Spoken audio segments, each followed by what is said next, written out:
So one of the problems that we have as we grow older, once we start sitting on chairs and not spending as much time on the floor, and particularly as we're getting taller, the ground that we walk upon takes on a whole new perspective for many of us. It no longer becomes that safe place of refuge, that's always there to catch us, and that place of interaction where we have lots of interesting ways of moving and playing on. It becomes more and more this thing to be afraid of. What happens on the way from here down to there, it suddenly becomes a concerning feeling, a fearful feeling for a lot of us. So what we can do to help, I guess, draw the floor close back to us as a friend again, so to speak, so that we're freeing our bodies up from this fear of what might happen to feeling far more like, no matter what happens, I've got my support here, so the body can relax into that support more. So let's just have a look at some easy ways of getting up and down off the floor. So first of all, we'll come to basic lunge position. And what we're going to do is we're going to use gravity to move with gravity rather than against it. So in this case, we're going to just let our weight drop forward, so we're just dropping into gravity, and we reach a certain point where our body responds. So from here on, I'm losing my balance, the back foot's just going to kick out. And that's, some people, when I've watched them do this in my classes, I have a man at least 10 years older than me who suffers from Parkinson's. He does it better than me. He has difficulty with a lot of his movements, but this is one thing that he can do just with so much ease. I'm just baffled.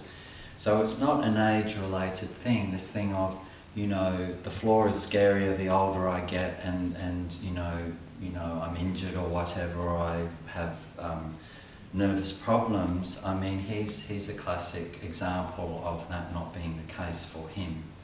So this is the move, dropping forward into gravity way of getting up. There's sort of two ways you can do it, and how this particular chap does it. He does it in this such graceful, light movement, which I will try to replicate, where he doesn't actually drop very far, and before you know it, he's just up. Now I had to use a little bit of effort there, which he does not. He's just so light and effortless, I don't know, he's just super connected. So the other way, which is kind of a more fun way, is that we actually put a little bit more kind of enthusiasm, I guess you could say, into it. So nothing's happening here. It's happening, drop forward, and just relaxing your body. Your feet will just know where to go. They'll come along underneath you. You don't have to think of what you're doing.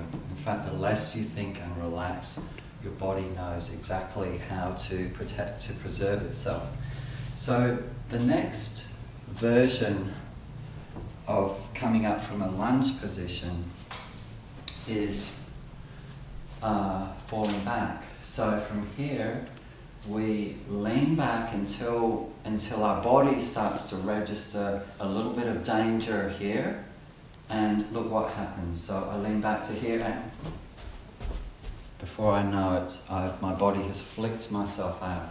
That front leg just pushes out, and again, my feet just seem to come up underneath me. Hardly any energy involved, and you should see the man I'm talking about do it. So watching that again, nothing much happening. Like to push up from this leg would be so hard, but if I lean back enough, it's so easy. It's just effortless.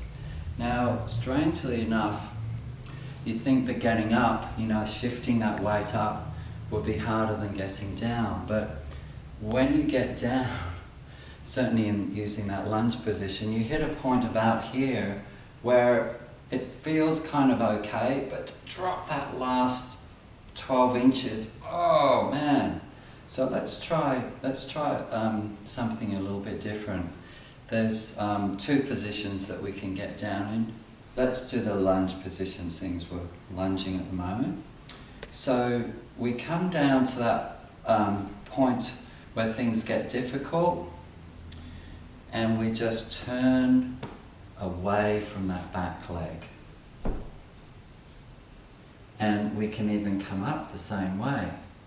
So to come up, we just turn away from there, which is again just as effortless or even more effortless than the 2 previous coming up versions that we did. So let's just try that in a standing forward position. I take my foot over to the direction I'm going, and as I come down, I just twist down. So all this build-up of loading on that leg it's just completely taken off. So I'll do that one more time. So facing forwards, I can go this way, and coming back up, I can use any of my methods. I can use going back, or I can go just twisting, and it's kind of quite a fun movement to do. It kind of makes you feel like, oh, okay, this floor isn't so scary. It's a bit like a trampoline. This is kind of fun. What else can we do? How else can we bounce around and get up and down?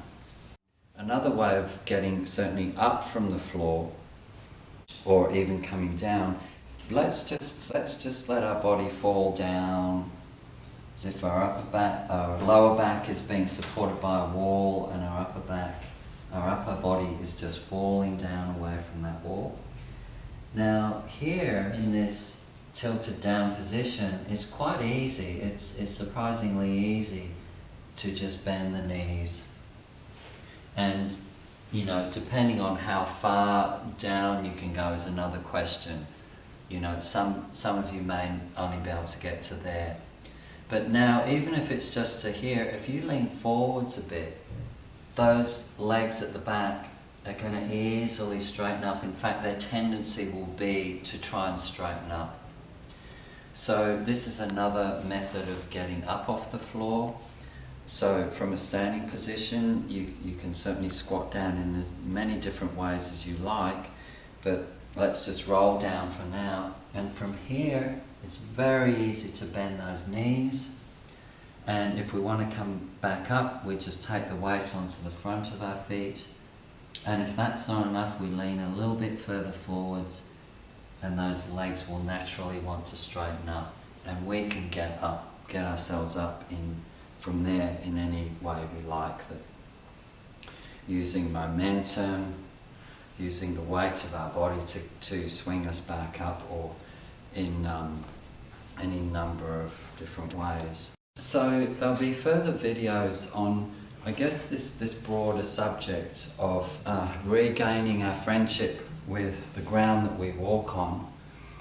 And there again, as for the subject that I've spoken of about gravity itself, there are so many reasons for moving with gravity that you just can't cover them in 1 or 2 or 3 or a few sessions. It's just a movement within gravity is everything, really, as long as we're positioned here on the earth. It's the same with, well, why is it important to be in connection with the floor? The answer is for every reason in the world. Without that, our whole perspective of us in relation to our surroundings is totally affected and totally different than if we do have a good relationship with the ground underneath us. So there'll be more videos on this subject. There'll be more videos about developing our relationship with the floor. We've covered some of them, being on the foam rollers and the bolsters. And as we progress, we're going to just be doing some more work just on the floor itself.